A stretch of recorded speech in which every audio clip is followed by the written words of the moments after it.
Hi, I'm Gary. I'm at Bikers PhD. Today we're going to talk about how to pick the right cam for your Harley Davidson motorcycle. There are a ton of aftermarket camshafts on the market.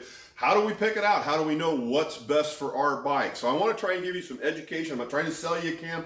I want to give you some education on how to pick the best cam. I'll tell you the first thing you need to know though is what you're going to do with the cylinder heads. What you do to the cylinder heads, how much they flow, or have them ported to match the camshaft. That's the ultimate best way to do it.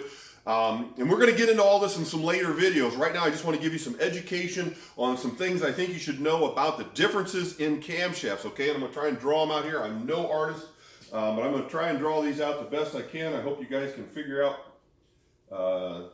what I'm drawing here. Okay, the first cam we're going to look at, this is what we call a symmetrical lobe cam. This is what your Harley came with out of the box.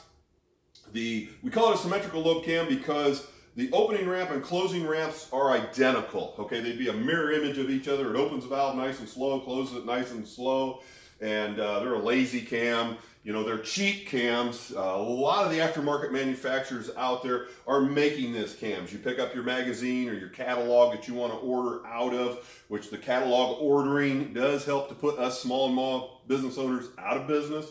Just putting that out there. Support your local small shop, mom and pop shop. But these are the most popular on the market. This is more than likely what most guys have in their bike, okay?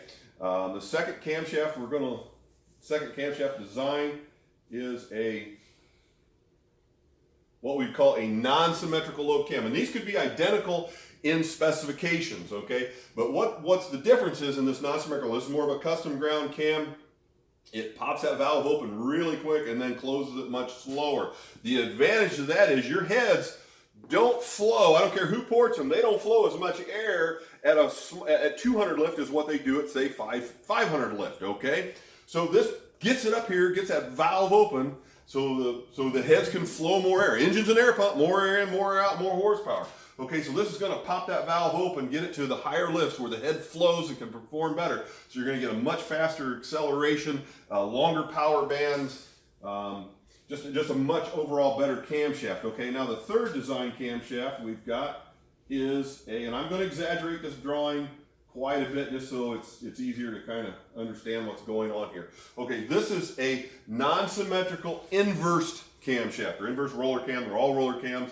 Okay, and what happens is it comes around, this is the base circle, the lifter comes around, gets almost around, and pow, it just almost instantly goes to these maximum lifts, and then it comes around and then holds it open as long as it possibly can at that higher lift and then closes it.